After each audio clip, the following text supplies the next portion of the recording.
it's actually more on self work rather than the hate work and stuff.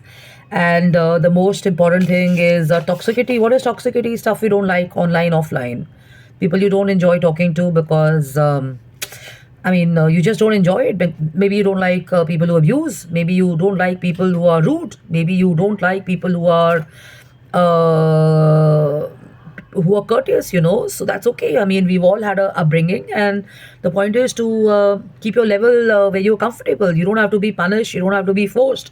You don't want to have a conversation, don't have a conversation. But the point is this, that you can only call these shots and become a case of exchange when you've had umpteen number of endless situations or cases where people have let you down and stuff, and you work on it, but there is no reciprocation from the other side, so you just let go of the situation and stuff. Okay, as easy as that, these tips really help, because in work situations I see this, in personal relationships I see this in friendships as well. So letting go doesn't mean you have to forget the situation. Letting go just means that you have a unbiased opinion about people, and you just pick up your head and move on. Okay, so people who are supposed to join you will join you. People who are supposed to go will go. That's the crux of it. That's life. Okay, that's the beauty of life. And the point is this: if you're going to be sitting around here and you're going to talk about only the unhealthy and the negativity in the world and stuff like that, actually, the point is this: people are responsible for their own mindsets. People are actually responsible for their own setups and stuff, because they've got so used to following negative or toxic or unhealthy, let's say murders, killings, rapes, and stuff. They're so focused on that the state of mind becomes that, and then they're in a dark space and not able to come out of it. So the point is, train your mind to not see the negative and try and follow more of positive, because when you're positive, you're going to notice positivity around. Everybody's going to feel good about it. Everybody's going to feel light about it and stuff. And if you're going to be watching the same stuff, harping the same stuff, talking about the same stuff, nobody else is responsible but you. This is a reality.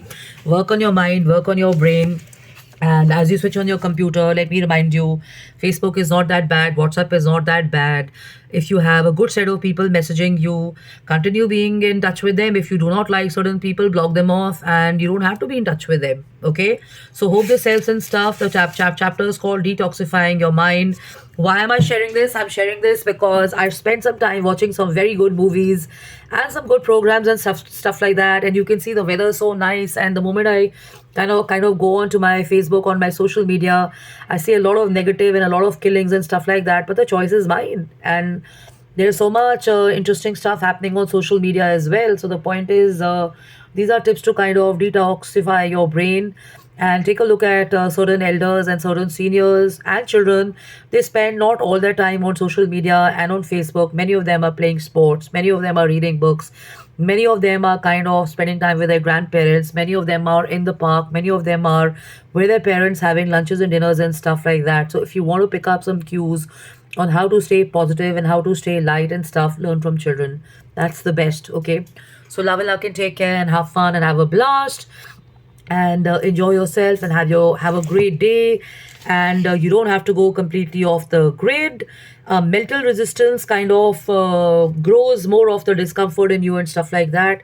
So rather than resisting, start accepting whatever feels good, and negative will automatically go away and stuff. Okay, so love and luck, and take care. Yes, the most important is rearrange your furniture, clean your tables, clean your room, clean your beds, clean your you know folders, clean your study spaces, clean your shoe racks, clean your lobbies, clean your everything, because everything is a reflection which you're going to carry forward when you step out. If you've been living in a dirty house, you're going to love being in dirty spaces. But if you've got a certain class and a standard which you set for yourself, for your family, set for yourself and stuff, that's what you're going to want. And there's nothing wrong in it. Having a good standard, or wanting quality, or wanting amazing stuff in this world is great.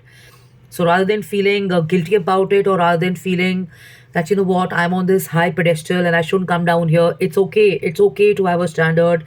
It's okay to have a class. You don't have to come down because you worked so hard on your personality. You worked so hard on achieving a certain level. So why must you come down?